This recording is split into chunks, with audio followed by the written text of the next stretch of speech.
एक व्यक्ति जिसने 5,000, 10,000, 15,000 रुपए का किसी भी मोबाइल एप्लीकेशन से लोन लिया है, किसी भी अपनी ज़रूरत के तहत उसने एक इंस्टेंट लोन लिया, अपनी इंफॉर्मेशन दी, वो मोबाइल के थ्रू नॉर्मली ये लोन्स आप अपने मोबाइल में एक एप्लीकेशन डाउनलोड करते हैं और उस एप्लीकेशन को डाउनलोड करने के बाद आप अपनी डिटेल उस एप्लीकेशन पर फर्निश करते हैं, जैसे पैन कार्ड, आधार कार्ड, बैंक डिटेल्स वगैरह, और उसके बाद आपको इंस्टेंटली कुछ 100 रुपये या कुछ 1,000 रुपये का लोन मिल जाता है, जिसकी मुद्दत या जिसकी जो टेन्योर होता है वो 5 दिन, 7 दिन, 15 दिन, 1 महीने तक की ये टेन्योर होता है। अगर मान लो आपने 7 दिन के लिए कोई 5,000 रुपये का लोन लिया और आप 7वें दिन अगर उस लोन को नहीं चुका पाते हैं, तो कानून ये कहता है कि कोई भी लैंडिंग इंस्टीट्यूशन, यानी कि चाहे वो एनबीएफसी हो, मोबाइल एप्लीकेशन हो या कोई बैंक हो, वो आपको एक लीगल नोटिस सर्व करे, और उसके बाद अगर आप लीगल नोटिस पर भी पैसे नहीं रिटर्न करते हैं तो आपके खिलाफ एक केस किया जाना चाहिए। फ्रेंड्स, यहाँ पर एक चीज़ समझने वाली है कि जो लीगल प्रोसीजर है हमारे यहाँ इंडिया में, प्रोसीजरल लॉ बहुत ज़्यादा स्लो है। किसी भी बैंक के लिए बड़ा मुश्किल होता है अपने पैसे को कोर्ट के जरिए रिकवर करना। आमतौर पे 3, 5, 7 साल लग जाते हैं और पैसा आसानी से बैंक रिकवर नहीं करते। यहीं पर बैंकों ने एक नई तरीका ढूंढा है अपने पैसे को रिकवर करने का। वो तरीका है कि वो थर्ड पार्टी एजेंट के तौर पर रिकवरी एजेंट्स को यूज करते हैं, और वो रिकवरी एजेंट आपके घर पर आके आपको कॉल कर और आपको किसी भी तरह से परेशान करके आपसे पैसा रिकवर करते हैं। फ्रेंड, जो मोबाइल एप्लीकेशंस आपको लोन दे रही हैं, इन्होंने इससे भी ज़्यादा एक एग्रेसिव तरीका अपनाया है आपसे लोन रिकवर करने का। क्योंकि अगर मान लो आपने सिर्फ 5,000 रुपये का एक लोन लिया है, 5,000 की रिकवरी के लिए ऑब्वियस सी बात है, अगर कोर्ट के अंदर कोई भी मोबाइल एप्लीकेशन अपने एडवोकेट के थ्रू जाती है तो उसमें जो लीगल एक्सपेंसेस होंगे, एडवोकेट की फीस है, कोर्ट फीस है, ड्राफ्टिंग फीस है, आने जाने का खर्चा है, वो भी 5,000 से ज़्यादा होगा। अब ऐसी सिचुएशन में ये मोबाइल एप्लीकेशन कंपनीज क्या कर रही हैं कि इन्होंने अपने यहाँ पर कॉल सेंटर्स बनाए हैं, जिसमें इन्होंने ऐसे लोगों को एंगेज किया है जो बहुत गंदी भद्दी गालियाँ बक सकें, जो आपको और आपके पड़ोसियों को, आपके रिश्तेदारों को कॉल करके उन्हें गंदी भद्दी गालियां बक सकें, आपके बारे में बुरा भला कह सकें, आपकी इज्जत को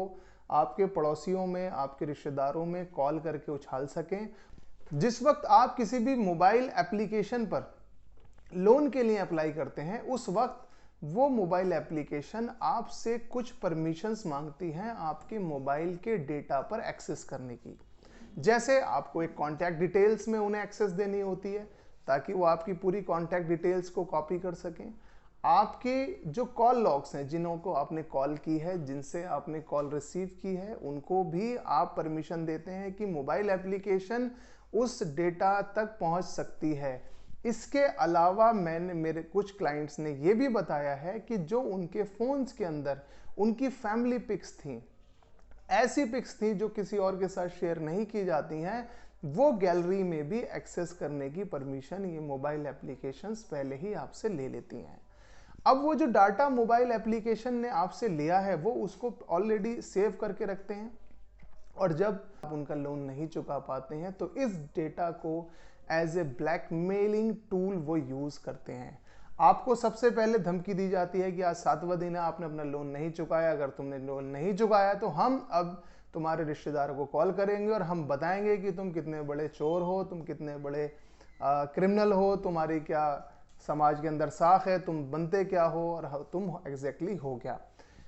ऐसी सिचुएशन में होता क्या है कि बहुत सारे लोग डर के उन्हें पैसा वापस कर देते हैं, लेकिन जो लोग इस थ्रेट को, इस ब्लैकमेलिंग थ्रेट को इग्नोर कर देते हैं, उनके साथ ये लोग बहुत बुरा हश्र करते हैं। उनकी वो पिक्स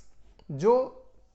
किसी के साथ शेयर नहीं की जाती, वो उनके अड़ोसी पड़ोसी के साथ शेयर कर दी जाती हैं। उनकी वो कॉल लॉग्स जो उन्होंने कॉल की हैं या रिसीव करी हैं, उन पर वो कॉल करके भद्दी भद्दी गालियां देते हैं और लोगों को ये कहते हैं कि तुम तो इसमें गारंटर के तौर पर हमारे बैंक के अंदर प्रोड्यूस किया है, तो तुम्हें पैसा दिलवाना ही पड़ेगा, अगर तुमने पैसा नहीं दिलवाया तो हम तुम्हें भी केस में फंसा देंगे। इस तरह से जब रिश्तेदारों के पास झूठी कॉल्स जाती हैं तो ऑटोमेटिकली वो रिलेटिव्स आपको कॉल करते हैं और आपके ऊपर प्रेशर बनाते हैं कि तुमने हमारा नाम किसी भी लोन के अंदर एज ए गारंटर या को बोरोवर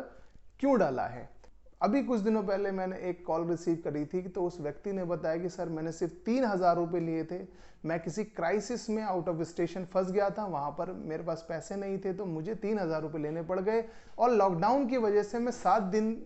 तक भी वहाँ से नहीं निकल पाया और मेरे पास कहीं नए पैसे का अरेंजमेंट नहीं हुआ। हालांकि मेरे पास घर में बहुत पैसा है, मुझे कोई फाइनेंशियल प्रॉब्लम नहीं है, लेकिन जैसे ही 7 दिन पूरे हुए इन्होंने मेरे पूरे रिश्तेदारों को कॉल कर दी और अब मैं लिटरली ये सोच रहा हूँ कि मुझे आत्महत्या कर लेनी चाहिए।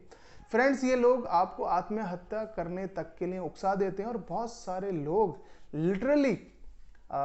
सुसाइड अटेम्प्ट कर भी लेते हैं। फ्रेंड्स, यहाँ पर जो लोग लोन लेने जा रहे हैं, आप चाहे 500 रुपये का लोन ले रहे हैं, 5,000 का लोन ले रहे हैं या मोबाइल एप्लीकेशन से आप किसी भी कीमत का लोन ले रहे हैं, आप ये ध्यान रखिए कि जिस वक्त आप लोन ले रहे हैं तो उस वक्त आपकी मोबाइल एप्लीकेशन आपसे आपका डेटा कॉपी करके अपने पास सेव रखती है और बाद में आपको ब्लैकमेल किया जा सकता है। जो लोग लोन ले रहे हैं या लोन ले चुके हैं या लोन लेने जा रहे हैं, मैं उनके लिए कुछ ऐसी लीगल रेमेडीज बना देता हूं जो इस समस्या को इन फ्यूचर फेस ना करें। सबसे पहली बात, अगर आप लोन लेने जा रहे हैं तो अपने मोबाइल में किसी भी तरह की कोई ऐसी परमिशन ना दें जो आपकी कॉल लॉग्स को, आपकी कॉन्टैक्ट डिटेल्स को, आपके मोबाइल के डेटा गैलरी को, मोबाइल एप्लीकेशन एक्सेस ना कर पाए। अब जिन लोगों ने लोन ले लिया है और वो इस परेशानी से रूबरू हैं, ये परेशानी फेस कर रहे हैं कि रिकवरी एजेंट उन्हें थ्रेट कर रहे हैं, ब्लैकमेल कर रहे हैं, तो अब आपके लिए सोल्यूशन है साइबर क्राइम का इंटरनेट पोर्टल। आप किसी भी राज्य के अंदर हैं, जैसे दिल्ली के अंदर आप हैं तो दिल्ली पुलिस का जो साइबर पोर्टल है आप उस पर जाइए और उस पर आप अपनी पूरी डिटेल डालिए कि मेरा नाम ये है, मेरे फादर का नाम ये है, मेरा एड्रेस ये है, मैंने एक लोन लिया था जिसकी डिटेल्स ये हैं और उसकी लोन लेते वक्त मोबाइल एप्लीकेशन कंपनी ने मुझसे कुछ परमिशंस मांगी थी जो कि मैंने उसको ग्रांट कर दी, लेकिन अब उन्होंने मेरा डेटा हैक कर लिया है। उस डेटा के अंदर मेरी फोटोग्राफ्स हैं, मेरी कॉन्टैक्ट डिटेल्स हैं, मेरी लॉक कॉल्स हैं और भी बहुत सारी चीज़ें हैं, मेरे मोबाइल के पासवर्ड्स हैं, जिसका वो अब मिसयूज़ कर रहे हैं। मेरे डेटा को हैक करके मेरे रिलेटिव्स को वो ब्लैकमेल कर रहे हैं, मुझे ब्लैकमेल कर रहे हैं, मेरे साथ फिल्दी अब्यूजिंग हो रही है और ये सब साइबर क्राइम की कैटेगरी के अंदर आता है।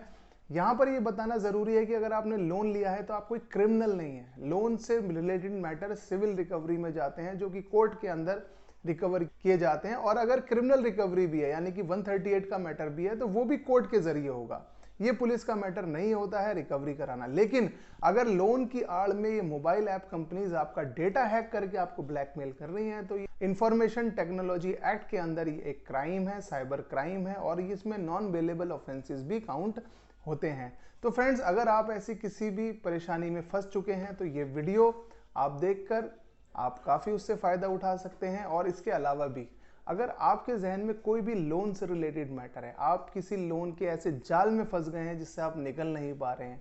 आप रिकवरी एजेंट्स के हरासमेंट को फेस कर रहे हैं, तो आप मुझसे कंसल्ट भी कर सकते हैं। और लास्ट में मेरी आपसे गुजारिश है कि अगर आपको मेरी वीडियो अच्छी लगी हो तो प्लीज़ इसे लाइक करें, शेयर करें और मेरे चैनल को सब्सक्राइब करें। Thank you.